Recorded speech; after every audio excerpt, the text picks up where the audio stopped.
Приветствуем вас на канале Раиса Горяченко, дача, сад, огород, цветы. Сегодня у нас агрогороскоп с 17 по 19 июля 2021 года. Это время растущей луны в знаке Скорпион.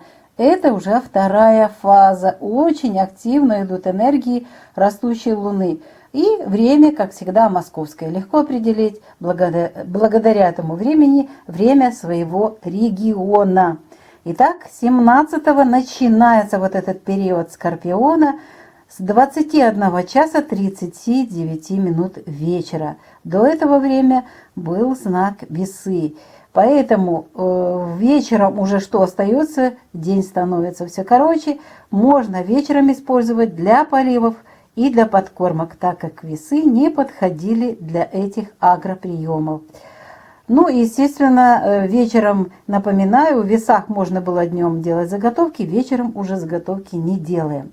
Зато последующие 2 дня, 18 и 19 до 19 часов вечера, потому что вечером будет Луна без курса с 19 часов 32 минут и до конца суток.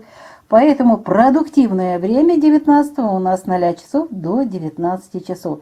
И это продуктивное время очень хорошее именно для посевов, для посадки рассады. Ну а поливы и подкормки можно проводить и позже, после 19 до конца суток. Давайте рассмотрим эти все вопросы более подробно. Что же можно с посевов 18 и 19 июля? Меня попросили определить, когда можно посеять огурцы второго оборота. Да, в Скорпионе замечательно можно сеять огурцы, получится хороший урожай.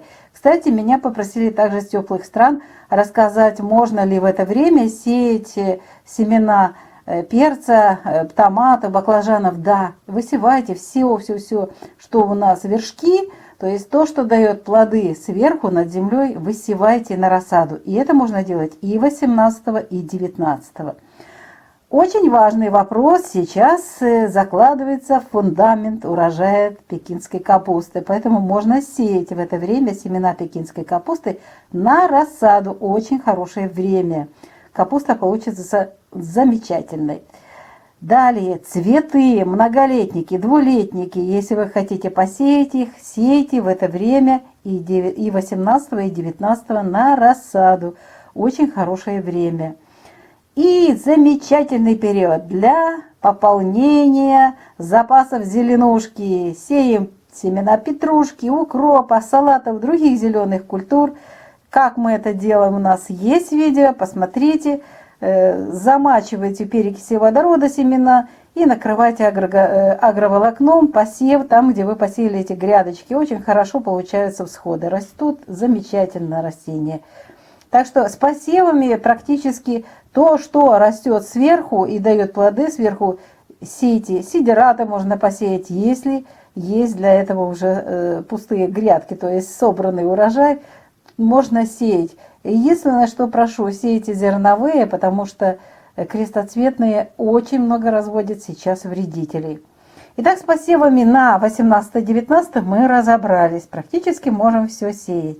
А теперь рассада. Очень многие спрашивают, можно ли высаживать уже готовую рассаду. Конечно же, овощные, цветочные растения.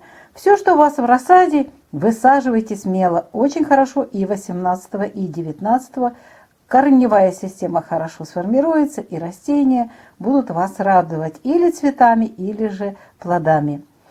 Очень хорошие 2 агроприема, и их ждали, эти агроприемы, потому что были до этого 2 дня стихии воздуха, растения занимались дыханием, и эффективность полива была не только нулевая, но и минусовая, потому что корни гниют при таком поливе. Поэтому поливаем и подкармливаем. Можно подкармливать при поливе. Сначала увлажнили хорошо землю под кустом, и затем можно с подкормкой поливать под корень. А также очень эффективные подкормки внекорневые по листьям в это время. Только подкормочки делайте, пожалуйста, в этот период сильно жарко, именно поздно-поздно вечером. И тогда они будут эффективны. И это вот все можно делать и 18 и 19. Ну, а теперь по вашим заявкам Помню о вас, те, кто любит цветы, выращивает в комнате на балконе комнатные цветы. Что можно делать? Можно пересадку, можно перевалку. Но, пожалуйста, ни в коем случае не делите корневища в это время. Переваливайте вместе с корневой системой, пересаживайте, но, пожалуйста, корневище в это время не разрезайте.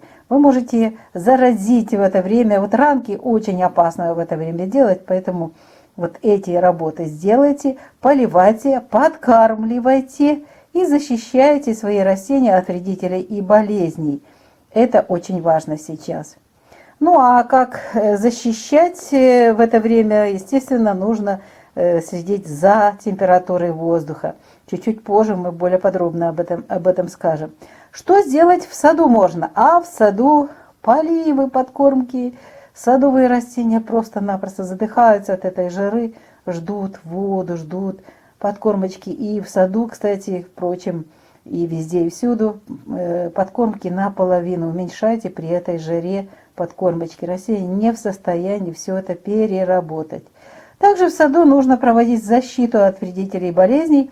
Кстати, не только в саду, но и комнатные цветы, в теплице, на грядках. Помните, что температура плюс 30 и выше, в это время не работают ваши химические инсектициды и фунгициды.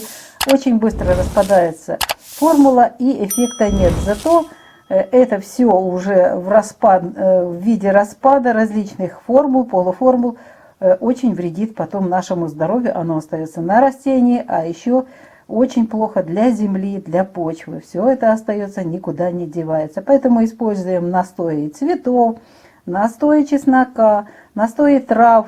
У каждого есть свои какие-то особые растения в своем регионе. Используйте в это жаркое время именно вот эту защиту растений от вредителей и болезней.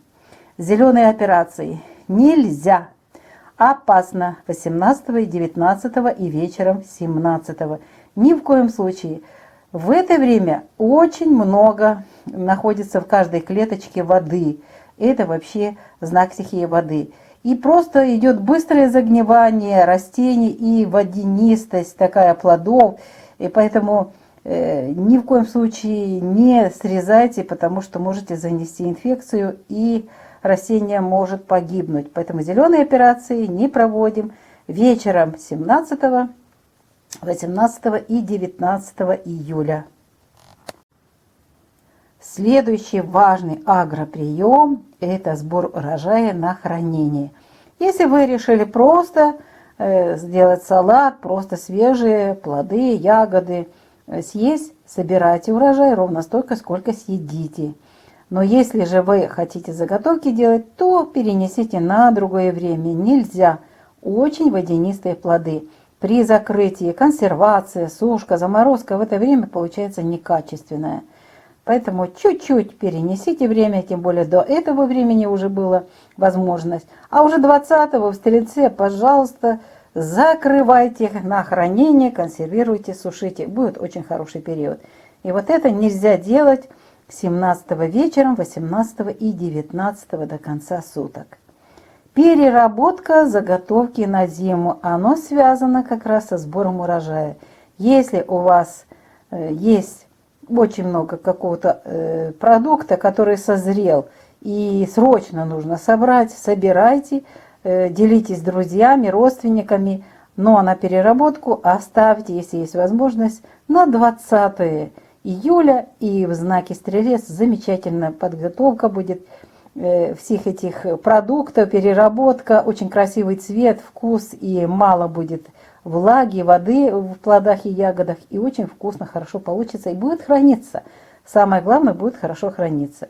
Итак, мы заготовки на зиму не делаем, нельзя, быстрое загнивание, и сбор урожая на хранение тоже нельзя. Очень важный вопрос – это защита цветочных и овощных растений. Вот то, что я вам говорила в начале еще.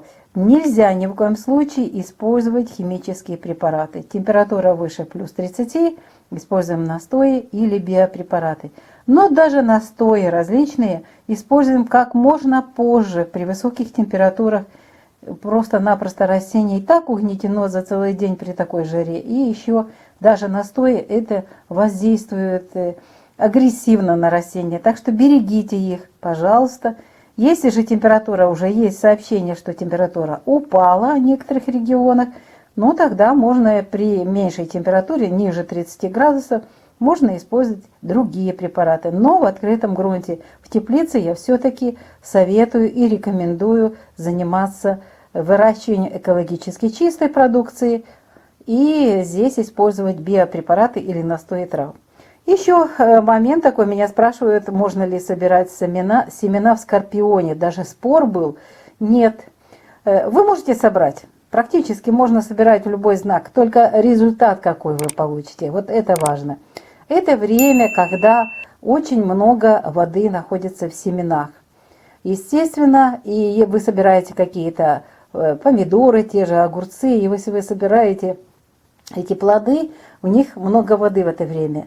И вот эти семена в этот период собранные, они дают очень маленький процент схожести. Заболеваемость бывает очень часто на этих семенах и потом на этих растениях. Поэтому лучше перенесите на знак Стрельца, который будет 20 и 21. Вот там собирать семена как раз то, что надо. И получается очень хорошие, качественные семена. Ну что ж, Раиса Греченко, Александр Волик сегодня подготовили для вас и для себя в первую очередь агрогороскоп с 17 по 19 июля 2021 года. Желаем вам удачи, всего самого доброго вам, прекрасного вам настроения, хорошей погоды и, естественно, очень хорошего урожая. Перерабатывайте в плане того, что собираете для еды своими организмами, принимайте витамины, ну а уже переработка, то есть на зиму, на зимнее хранение, это уже будет в ближайшие дни 20 и 21. Но об этом мы будем рассказывать уже в следующем агрогороскопе, который будет начинаться 20 и завершиться 22 июля. До новых встреч на нашем канале. Пока-пока.